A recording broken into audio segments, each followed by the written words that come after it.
Selamat pagi pemirsa. Vonis ringan Pengadilan Negeri Jakarta Selatan terhadap Barada Richard Eliezer Pudihang Lumiu tidak lepas dari peran Lembaga Perlindungan Saksi dan Korban atau LPSK. Namun belakangan lembaga ini menjadi buah bibir yang kurang sedap karena menghentikan perlindungan terhadap Eliezer. Eliezer dianggap menyalahi aturan, yaitu meladeni wawancara dengan salah satu televisi nasional. Pemirsa, inilah editorial Media Indonesia edisi hari ini, Senin 13 Maret 2023. Dengan tema Koordinasi Buruk Lembaga Negara bersama Selionat Samosir, dan editorial Media Indonesia ini juga dapat Anda dengarkan melalui MG Radio Network di frekuensi 94,7 FM di kawasan Jakarta dan sekitarnya. Para pendengar dan juga Anda semua bisa ikut menyatakan pendapat Anda dengan menelepon nomor telepon 021 583 99 100. Dan pemirsa, pagi ini telah hadir bersama saya anggota Dewan Redaksi Media Group, Gaudensius Suhardi. Bang Gauden, selamat pagi. Ya, selamat pagi. Sehat-sehat, Bang? Harus sehat ya. Harus sehat ya. Yeah. Kita akan bicara soal bagaimana koordinasi lembaga negara dalam kasus terakhir yang menyangkut Barada Richard Eliezer. Tapi sebelum itu, Bang Gauden dan pemirsa, kita lihat dulu ada beberapa berita yang diperhatikan Media Indonesia. Yang pertama ini adalah headline Media Indonesia untuk hari ini. Medsos picu remaja kian sadis. Ini memang sudah ada bakat sadis yang kemudian dipertajam atau dipicu dengan media sosial, atau memang media sosial itu sendiri yang memunculkan kesadisan remaja? Maksudnya bagaimana nih, Bang Gauden? Ya, kalau di berita ini kan dijelaskan bahwa bagaimana anak-anak remaja itu menjadi serigala bagi sesamanya. Mengapa demikian? Di dalam berita dianalisis bahwa penyebabnya itu adalah media sosial. Pertanyaan paling penting itu kan mengapa di media sosial. Kita tahu bahwa anak-anak ini mendapatkan pelajaran sopan santun budi pekerti itu di sekolah ya. Tetapi ketika mereka sampai di rumah atau sampai di masyarakat, mereka tidak melihat keteladanan yang ditujukan oleh siapapun yang dia anggap sebagai orang-orang yang baik di Republik ini kan, panutannya. Jadi mereka udah kehilangan panutan karena mereka justru disuguhi juga tentang kekerasan, juga tentang hedonisme, sehingga apa yang mereka pelajari di sekolah dan realitas di masyarakat itu tidak berkorelasi. Itulah sebabnya mengapa disebut media sosial itu sebagai pemicu. Karena kekerasan itu seringkali dipertontonkan secara vulgar di media sosial. Hedonisme itu dipertontonkan luar biasa di media sosial, sehingga anak-anak sekolah itu atau remaja itu kehilangan realitas sesungguhnya. Atau juga begini ya Bang, karena kan di usia remaja disebut-sebut bahwa mencari jati diri, mencari pengakuan. Dan kalau zaman dulu belum ada media sosial, ketika anak berkelahi begitu, yang tahu ya mungkin orang-orang yang tahu perkelahian itu. Tapi ketika ada media sosial yang bisa menjangkau sekian ratus ribu, sekian juta orang, ini yang paling bagus nih untuk menunjukkan saya ini hebat. Kan bisa begitu, Bang? Ya, bisa seperti itu juga. Itu bisa dibuktikan bagaimana para remaja memposting kekerasan yang mereka lakukan atau teman mereka lakukan di media sosial. Ini kan sesuatu yang sangat-sangat ngeri ya. Karena itu perlu adanya literasi digital kepada para remaja. Hendaknya literasi digital itu mengintervensi sekolah-sekolah gitu. Tetapi tetap lagi-lagi kita katakan anak-anak remaja ini butuh panutan. Butuh panutan, tapi juga kalau saya usul, dan ini harusnya dilakukan oleh pemerintah ya, Kominfo ya, sensor Bang. Tidak masalah kebebasan berpendapat, tapi ketika sudah ada kekerasan yang muncul di media sosial, harusnya operator langsung memotong. Gitu. Selalu ada sensor loh, tetapi kan sensor itu selalu datang yang terlambat. Itu dia. Oke, kita harapkan kemudian kita semua orang tua bisa menjaga, mengajari anak-anak, dan yang paling penting adalah memberi contoh yang benar, bukan hanya bicara. Kita tinggalkan berita itu ke berita selanjutnya di halaman 2, ini terkait dengan arus mudik lebaran, perbanyak angkutan mudik lebaran. Perbanyak angkutan mudik lebaran karena tahun ini kemungkinan akan full begitu yang mudik, atau bagaimana nih Bang Gauden? Ya, tahun ini diperkirakan orang akan melakukan mudik balas dendam ya. 2 tahun tidak bisa pulang misalnya selama masa pandemi COVID, dan mereka akan pulang. Pertanyaannya, setiap tahun pemerintah tuh selalu bertekad, berniat untuk memperbanyak angkutan mudik Lebaran. Setiap tahun juga diimbau oleh pemerintah agar masyarakat tidak menggunakan kendaraan pribadi, apalagi menggunakan roda 2. Motor ya? Motor ya. Tetapi faktanya yang terjadi itu kan selalu motor jauh lebih banyak dari jumlah kendaraan ya. Karena apa? Karena angkutan umum itu sedikit ya. Iya. Jadi kalau begitu tahun ini kita akan melihat hal serupa terjadi Bang ketika nanti jalan-jalan penyeberangan terutama dari Jawa ke Sumatera itu penuh dengan jutaan motor, atau kita akan bisa melihat ada perbaikan di tahun ini? Ya nanti di Lebaran tahun depan imbauannya sama juga. Karena memang kita tidak punya kemauan kuat untuk mengatasi persoalan ini secara sungguh-sungguh. Motor itu kan bukan angkutan ya, bukan angkutan jarak jauh ya. Tetapi toh selama ini dibiarkan itu terjadi. Iya, karena memang ya tadi tidak ada angkutan umumnya. Lalu orang kalau sudah ngotot jumlahnya puluhan ribu, ya petugas juga khawatir juga dengan keselamatan dirinya kan, begitu ya Bang? Ya betul sekali Leon. Oke, kita harapkan untuk tahun ini angkutan mudik, baik mudik maupun balik akan bisa berjalan lebih baik. Kita ke berita selanjutnya ini dari Papua, terduga penembak pesawat Trigana ditangkap. Saya membaca berita ini, melihat peristiwa ini Bang, heran juga, kok bisa ya ini penembak ini hebat sekali, dia menembak pesawat loh. Ini kan butuh keahlian juga Bang. Ini bagaimana sebenarnya Bang Kodet? Ya, berita ini melengkapi informasi-informasi sebelumnya dari Papua, bagaimana organisasi yang disebut teroris lah, ada yang menyebutnya organisasi tanpa bentuk, ada yang menyebutnya sebagai KKB, organisasi Papua Merdeka.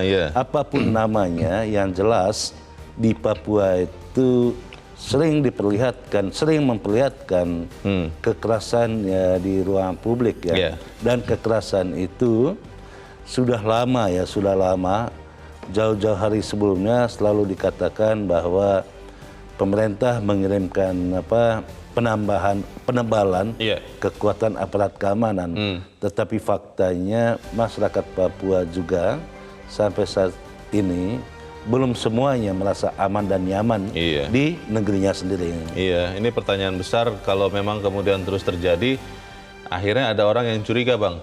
Ini yang bermain orang dari Jakarta juga ini kelihatannya, kok bisa tahu persis bagaimana bermainnya. Ada yang mengatakan begitu Bang. Ya, kecurigaan lain itu kan menyebutkan bahwa kalau mau naik pangkat ya datanglah ke Papua gitu ya.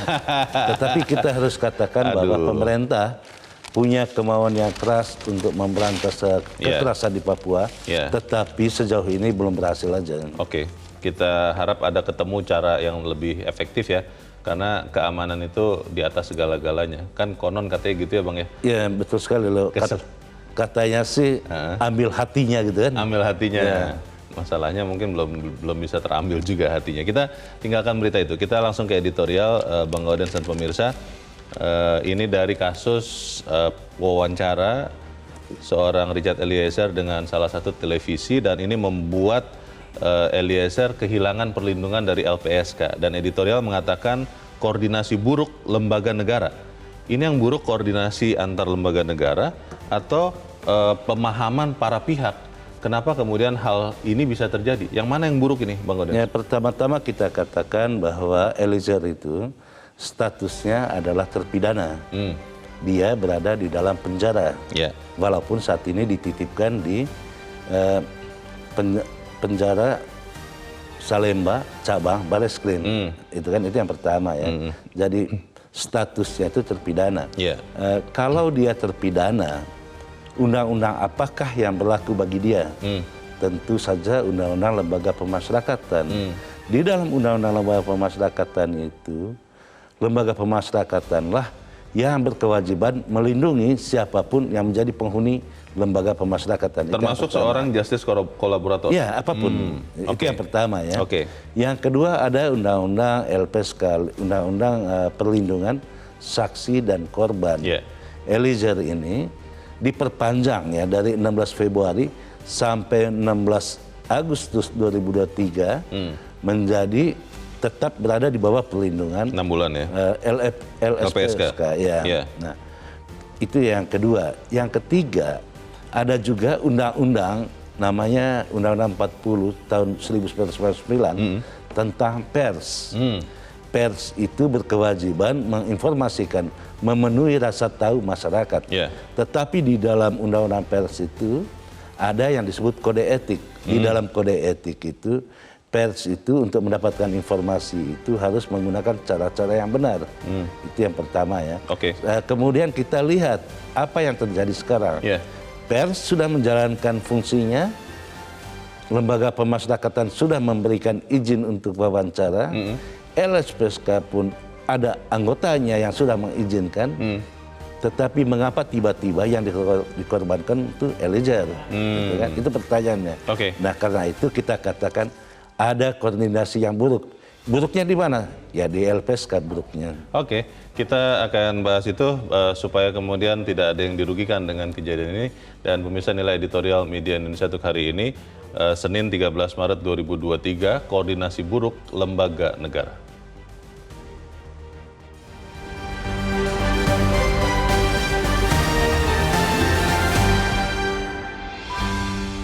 Koordinasi buruk lembaga negara.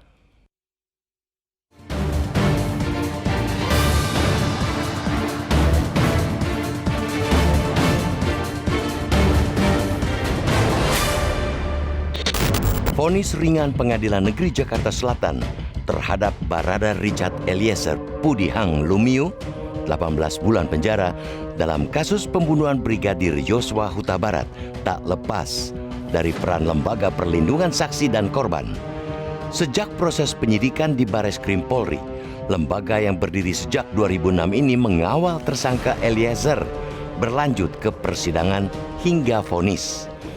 LPSK berani menetapkan Eliezer sebagai justice collaborator atau saksi pelaku yang bekerja sama dengan penegak hukum.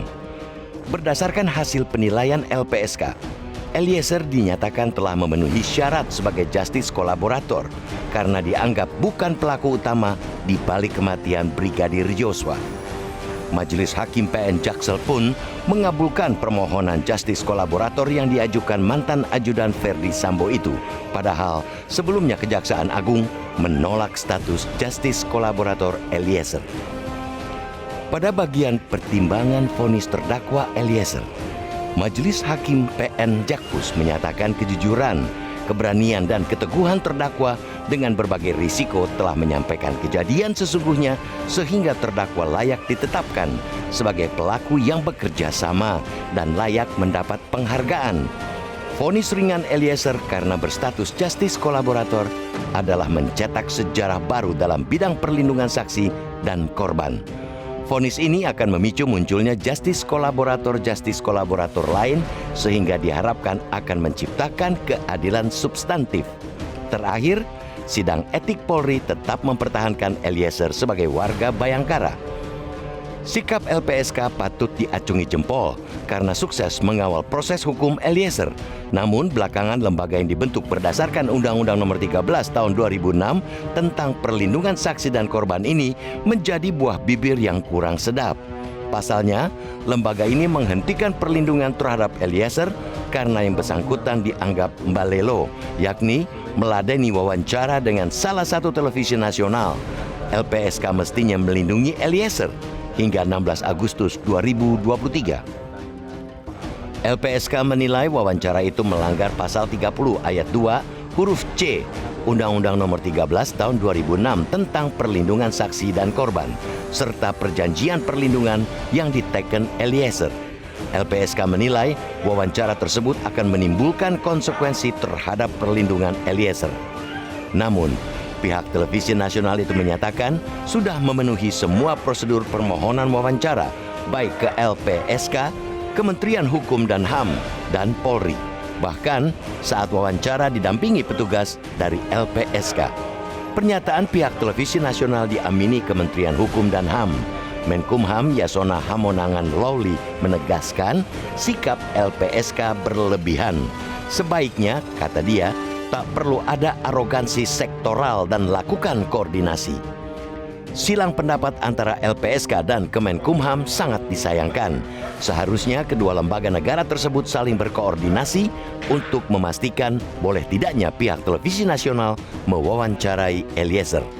LPSK harus introspeksi karena ketiadaan mufakat di antara ketujuh komisionernya terkait penghentian perlindungan terhadap terpidana Eliezer yang kini ditahan di rutan Barreskrim Polri.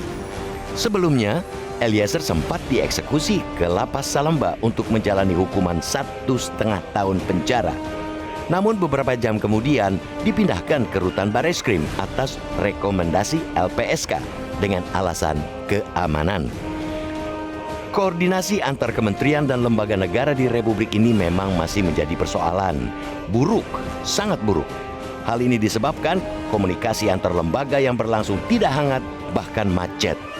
Pers membutuhkan kepastian hukum dalam melaksanakan kerja jurnalistiknya. Pasal 6 Undang-Undang Nomor 40 tahun 1990 tentang pers menyebutkan di antara peranan pers adalah memenuhi hak masyarakat untuk mengetahui. Selain itu, menegakkan nilai-nilai dasar demokrasi, mendorong terwujudnya supremasi hukum dan hak asasi manusia, serta menghormati kebinekaan. Kita tidak ingin lagi mendengar koordinasi yang buruk antar kementerian dan lembaga negara, terlebih lagi bidang hukum. Penegakan hukum kasus pembunuhan Brigadir Yosua Huta Barat dinilai memenuhi rasa keadilan masyarakat. Esensi dari keadilan masyarakat adalah ditegakkannya keadilan bagi korban dan memberi dampak jera bagi pelakunya. Vonis terhadap aktor utama Ferdy Sambo dan vonis ringan terhadap Eliezer sebagai justice kolaborator, momentum pembenahan tata kelola dan penguatan visi sebagai negara Rechtsstaat, bahwa hukum harus menjadi panglima. LPSK harus berdiri terdepan melindungi saksi dan korban. Jangan baperan, apalagi menyerah.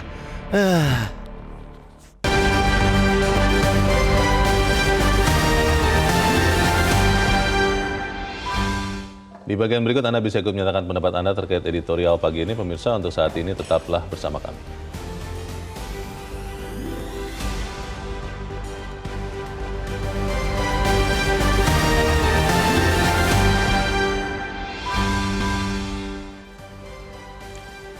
Terima kasih pemirsa, Anda masih bersama kami di Editorial Media Indonesia. Dan sebelum kita membahas editorial ini, Bang Gaudens, kita mau coba bertanya dulu. Saat ini kita sudah tersambung lewat saluran telepon dengan dosen Fakultas Hukum Universitas Trisakti, Asmi Syahputra. Pak Asmi, selamat pagi. Selamat pagi, Bang Leonard. Ya, Pak Asmi, ini ada kasus yang belum pernah ada presidennya kelihatannya. Ketika sebuah televisi mewawancarai seorang Eliezer yang adalah terpidana, statusnya masih justice kolaborator, dan itu awalnya disebut-sebut disetujui juga oleh LPSK, tapi setelah direkam wawancaranya, kemudian LPSK meminta untuk tidak jadi ditayangkan, tapi tetap tertayang. Akhirnya LPSK memutuskan untuk mencabut perlindungan atau status perlindungan untuk seorang justice kolaborator Richard Eliezer. Kalau Anda lihat, yang salah di sini siapa ini, Pak Asmi?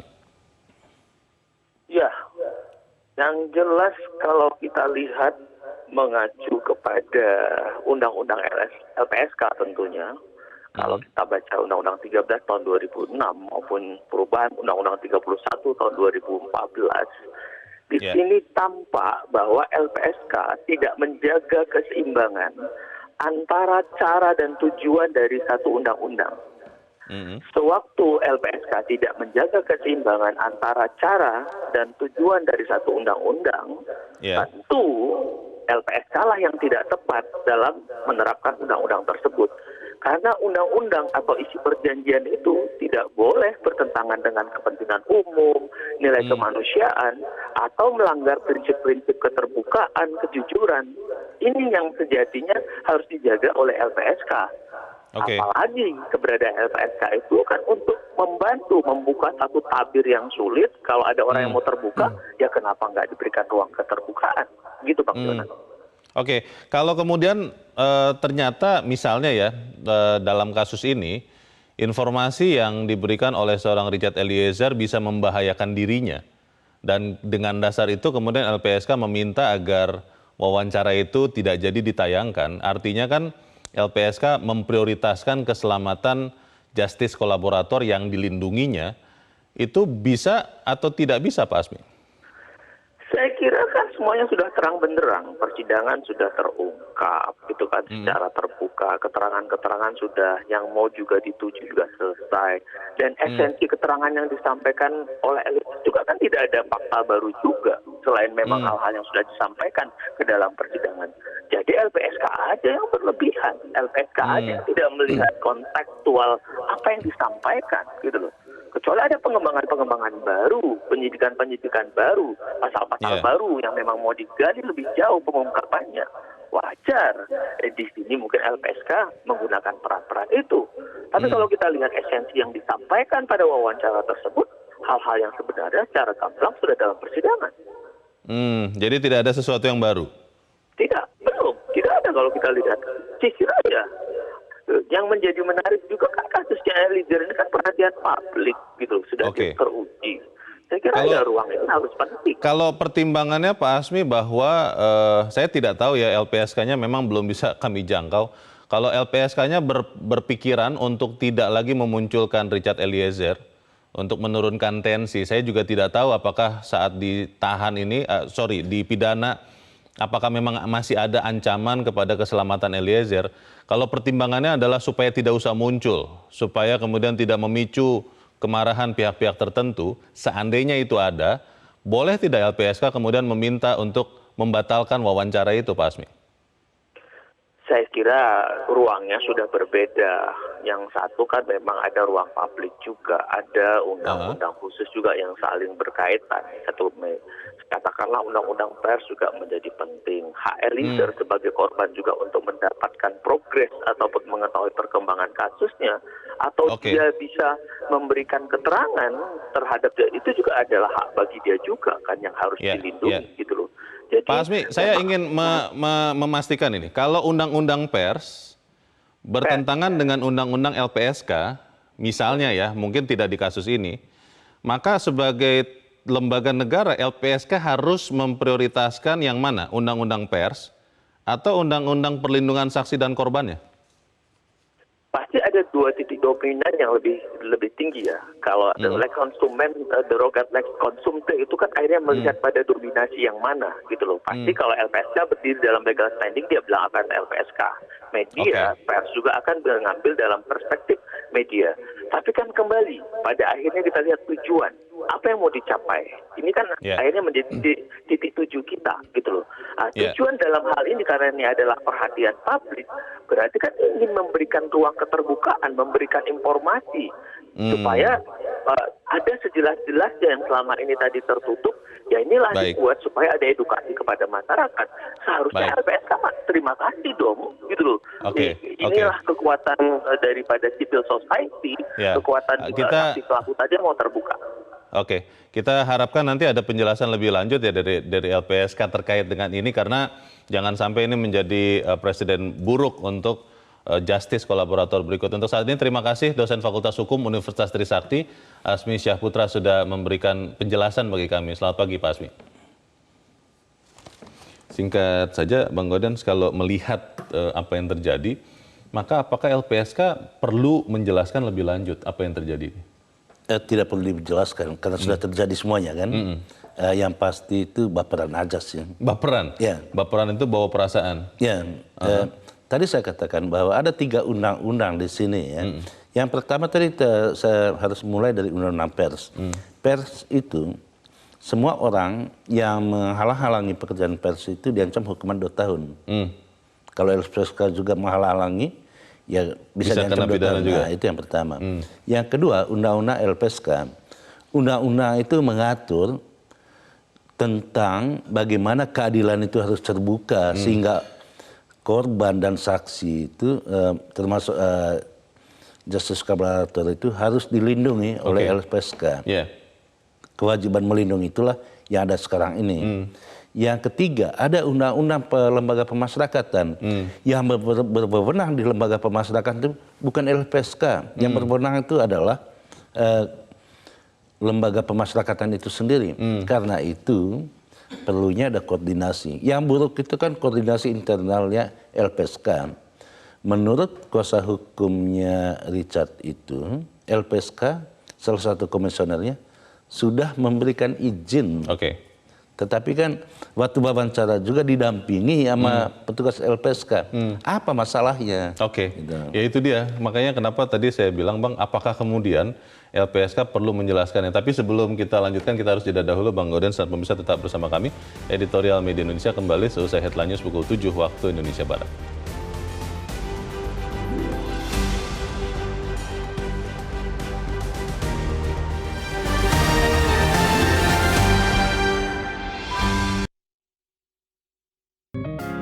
Media Indonesia mengajak Anda untuk mengakses fitur premium e-paper.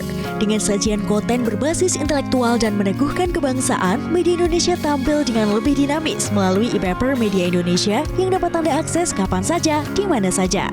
Caranya mudah, download aplikasi Media Indonesia di Android atau ketik link e-paper.mediaindonesia.com atau bisa scan QR Code pada layar kaca Anda. Klik tab e-paper di bagian samping layar tablet Anda, daftarkan data diri, serta pilih paket berlangganan e-paper Media Indonesia sesuai dengan kebutuhan Anda. Nikmati juga bonus spesial tambahan 4 halaman rubrik fokus setiap hari. Semua bisa Anda dapatkan hanya di e-paper Media Indonesia. Untuk informasi lebih lanjut, hubungi customer service di nomor 0811 1201 2018 atau kunjungi media sosial @mediaindonesia. Media Indonesia, referensi bangsa. Terima kasih pemirsa, Anda masih bersama kami di Editorial Media Indonesia, dan sekarang kita, Bang Gaudens, mau coba mendengarkan pemirsa Metro TV juga pendapatnya terkait dengan editorial pagi ini. Kita sudah terhubung dengan pemirsa Metro TV di Malang, Jawa Timur, ada Mas Dhani. Mas Dhani, selamat pagi. Selamat pagi Bang Leo, selamat pagi Bang Gaudens. Selamat pagi Mas Dhani. Bagaimana Mas pendapat Anda Mas, silakan. Kalau menurut saya Bang Leo ya, ini LPSK ini jangan-jangan ini childish ini ya, kekanak-kanakan gitu loh. Ini kan kalau merujuk dari keterangan Roni Talapesi, itu kan dia kan sebenarnya sebelum Barada Eliezer melakukan wawancara dengan televisi, itu kan sudah izin dulu sama wakil ketua LPSK. Nah ini sebenarnya masalah miskomunikasi aja sebenarnya, tapi tindakan LPSK mencabut perlindungan terhadap Barada Eliezer itu terlalu berlebihan gitu loh. Mungkin wakil ketua LPSK mungkin nggak mengkomunikasikan atau nggak menyampaikan kepada pimpinan tertinggi yang di LPSK, jadinya kan pimpinan tertinggi di LPSK mungkin jadi tersinggung atau gimana gitu ya. Jadi ada perasaan gengsi lah gitu akhirnya, loh ini gimana sih Barada Eliezer jadi dilindungi kok main nyelonong aja gitu loh gitu. Jadi kalau menurut Anda, kalau menurut Anda Mas Dhani, LPSK perlu tidak sih menjelaskan lebih jelas lagi, karena mungkin kan kita tidak tahu juga ya persisnya seperti apa yang membuat keberatan dari LPSK supaya wawancara itu tidak ditayangkan. Maksud saya begini, supaya kemudian kasus ini jelas dan tidak menjadi presiden buruk untuk masa depan. Bagaimana Mas? Ya betul, LPSK harus mengkonfirmasi, bahkan kalau perlu melakukan konferensi pers ya untuk menjelaskan tentang semua ini gitu. Nanti saya takutnya orang-orang yang mau jadi justice kolaborator akhirnya gara-gara peristiwa ini jadi mereka jadi males ke LPSK gitu. Jadi kan ini kan Barada Eliezer ini, saya juga mikirnya gini, LPSK jangan-jangan masuk angin gitu loh. Masuk anginnya gini, Barada Eliezer ini memang banyak simpatisannya, banyak pendukungnya. Tapi ada aja kan orang yang nggak suka sama dia gara-gara dia berani jadi justice kolaborator gitu. Mungkin bisa aja dia mempengaruhi elit-elit LPSK. Ya mudah-mudahan ini sinyalemen saya nggak terbukti gitu aja. Mudah-mudahan salah ya. Oke, terima kasih Mas Dhani di Malang, Jawa Timur untuk pendapat Anda Mas. Selamat pagi. Di belakang Mas Dhani ada Ibu Indra di Cirebon, Jawa Barat. Ibu Indra, selamat pagi. Selamat. Suhad Ardi. Assalamualaikum warahmatullahi wabarakatuh. Metro TV. Waalaikumsalam warahmatullahi wabarakatuh. Bu Indra, Ya, Bu Indra. rindu untuk bisa bicara lagi kepada Bang Leni. Rindu. Silakan. Nah, Silakan, Bu Indra. Ya, Ya, ini koordinasi buruk. Ya, suatu koordinasi itu akan kalau baik bersinergi akan jadi solusi. Kalau koordinasinya buruk, ya malah jadi masalah. Nah, sekarang apalagi kalau mungkin salah satu lembaga ini ingin dianggap dialah yang bagus, dialah yang berjasa.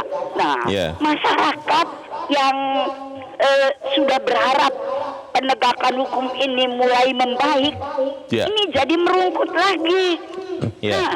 Tidak berani mengatakan sesuatu yang yang seadanya dengan penuh kejujuran.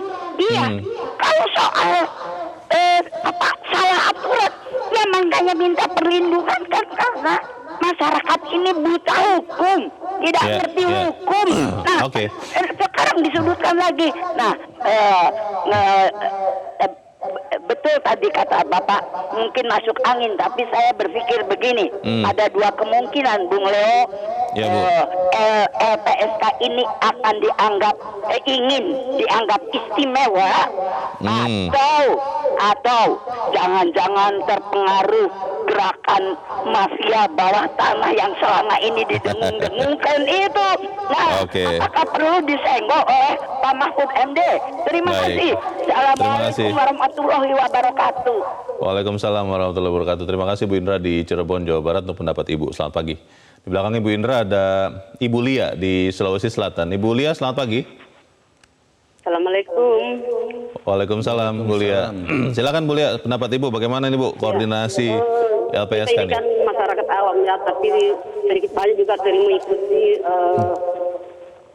sidang-sidang mulai dari awal ya. Ketika sidang terakhir putusan, kita lihat di situ LPSK itu kan begitu proaktif ya. Sampai begitu selesai putusan langsung misalnya lari. Sampai jadi sorotan ya. Kenapa dia selalu begitu dengan alasannya? Jadi dia juga punya alasan menjaga keamanan Eliezer. Itu. Ketika ini ada berita ini, maka kita juga kaget.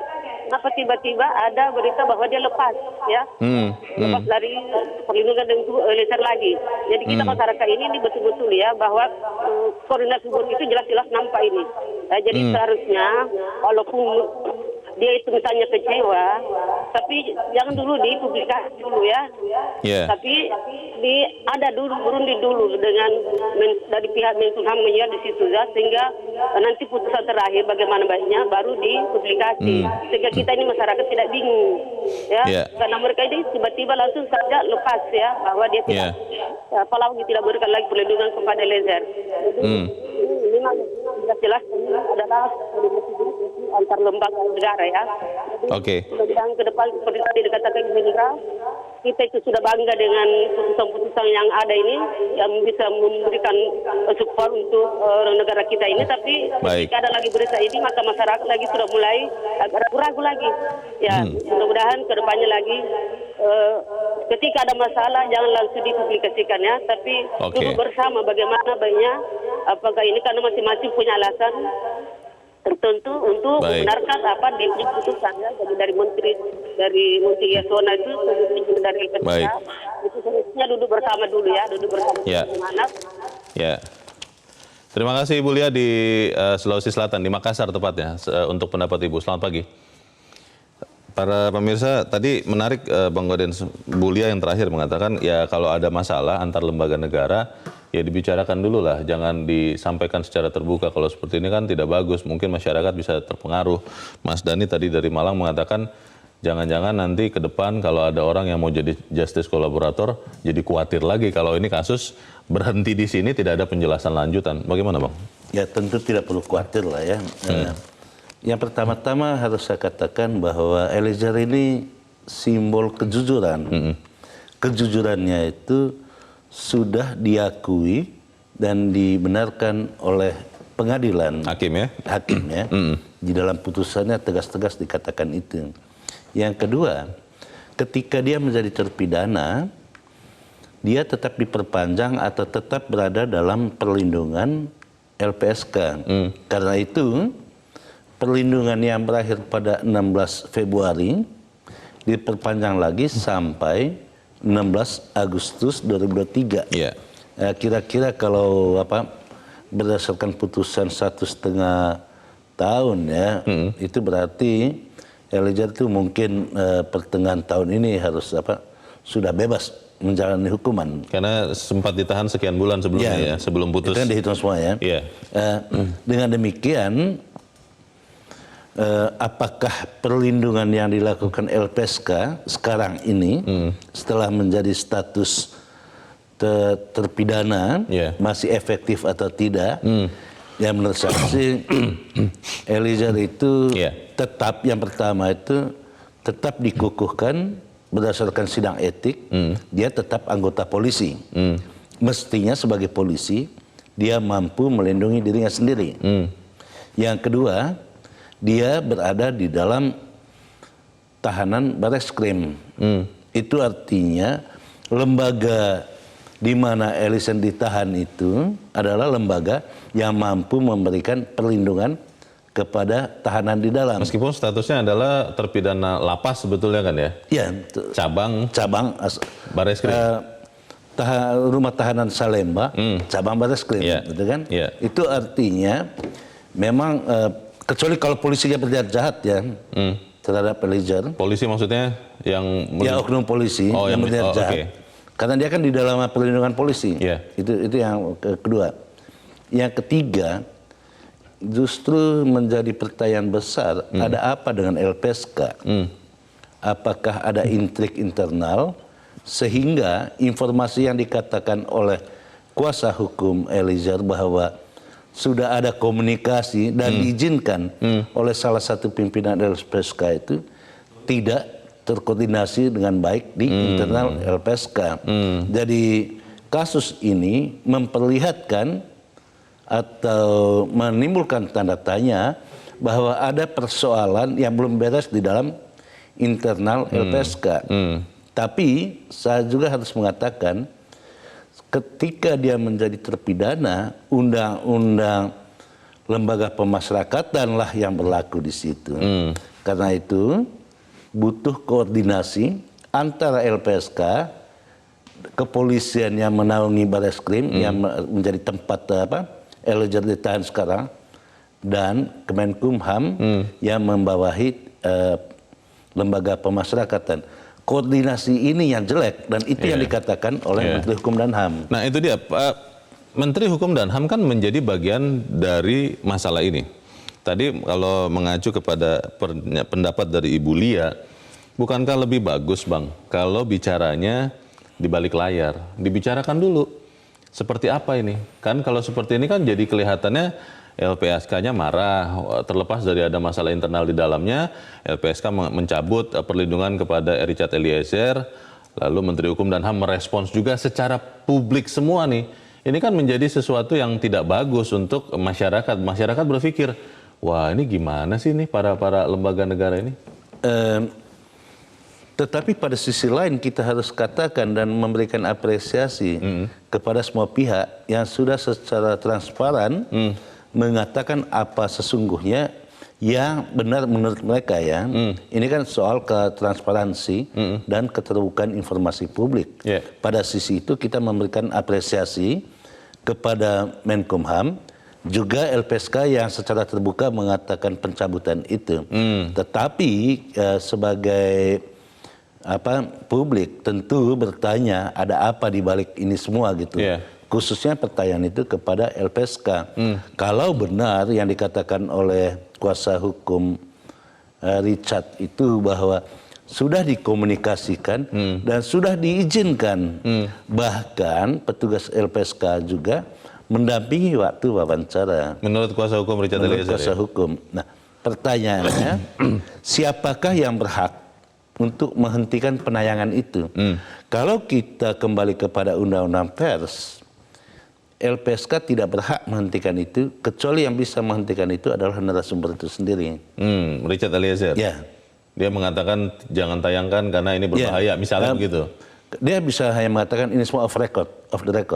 Itu bisa. Meskipun sudah direkam begitu rupa, usaha untuk datang ke Barreskrim sudah begitu rupa. Ya, di dalam undang-undang pers itu, lembaga pers itu wajib tunduk kepada permintaan off the record. Meskipun keputusan itu kemudian setelah direkam, misalnya Richard Eliezer merasa ini bahaya kalau ditayangkan, itu boleh untuk mengatakan. Dan itu yang sudah sering terjadi selama ini kan. Di pers itu kan sering terjadi. Tapi kan off the record, makanya kan tidak bisa diceritakan. Ya, off the record sehingga tidak bisa ditayangkan. Nah, cara yang disampaikan oleh LPSK menurut saya tidak mengikuti kaidah-kaidah yang berlaku di dalam undang-undang pers untuk menghentikan itu. Mestinya bukan LPSK yang menghentikan itu, yang meminta itu tidak ditayangkan. Yang berhak meminta itu hanyalah narasumber itu sendiri. Masalahnya Bang, kalau ini kemudian dibiarkan apa istilahnya ya, menggantung seperti ini, kan akhirnya banyak orang bertanya-tanya, jangan-jangan nanti ada muncul lagi dugaan. Tadi beberapa pemirsa mengatakan jangan-jangan ini hasil dari gerakan bawah tanah atau mafia. Tadi Bu Indra mengatakan ini jangan-jangan gerakan bawah tanahnya benar. Kita bahas di bagian berikut. Pemirsa tetap bersama kami, Editorial Media Indonesia segera kembali.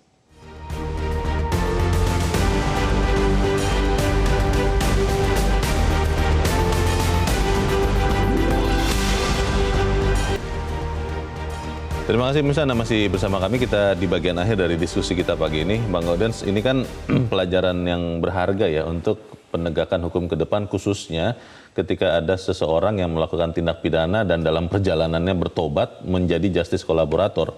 Kalau kemudian kasus ini berakhir begini saja, tidak ada penjelasan lanjutan, tidak ada lagi upaya dalam tanda petik rekonsiliasi, ini kan jadi presiden buruk. Hubungan antar lembaga negara, Kementerian Hukum dan HAM, Direktorat Jenderal Lembaga Pemasyarakatan, LPSK, kepolisian, ini kan jadi jelek Bang. Bagaimana Bang?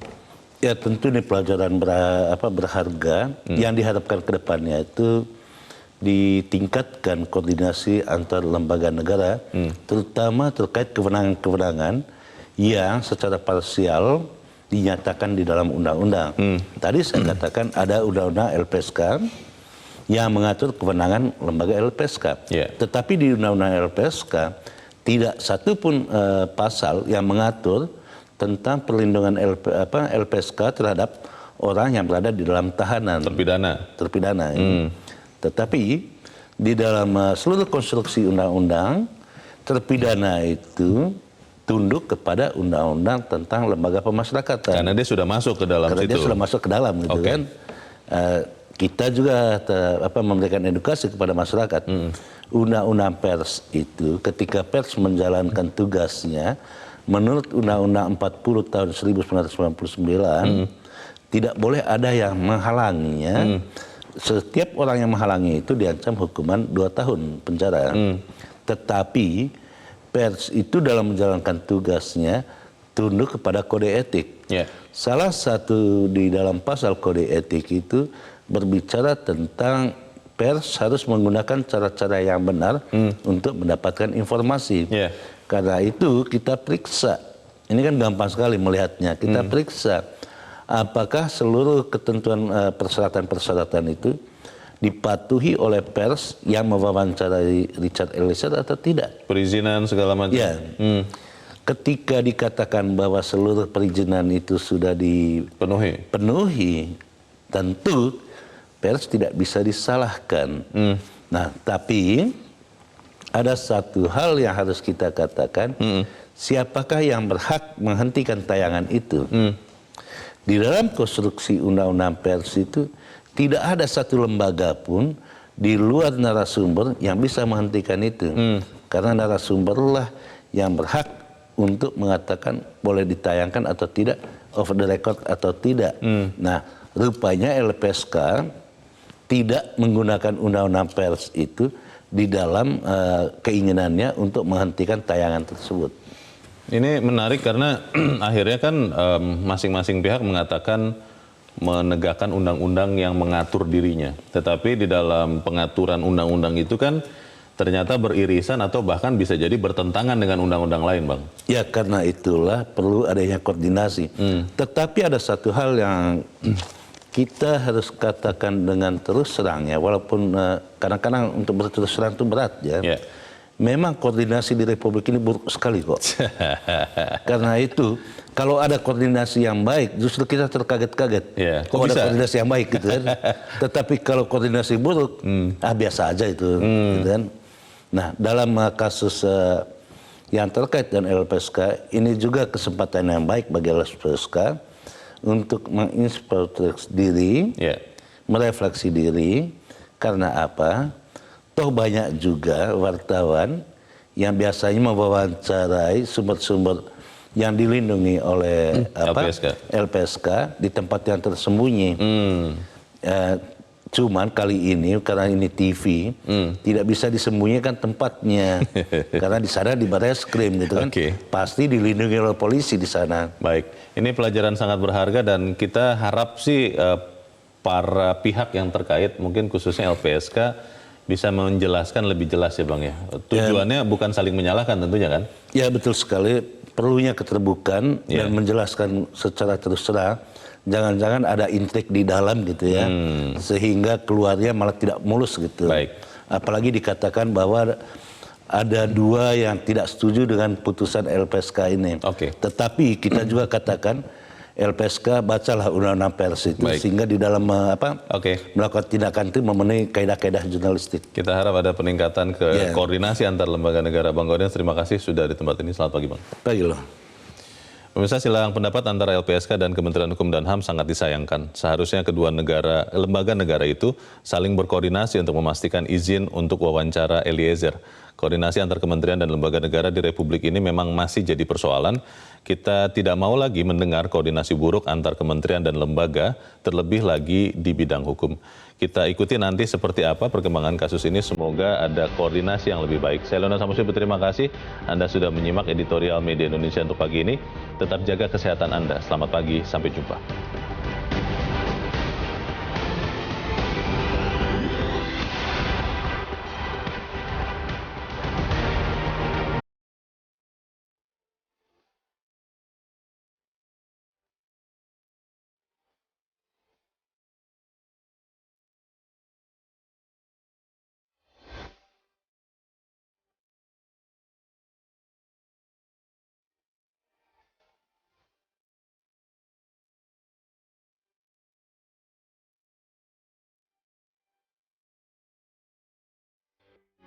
Metro TV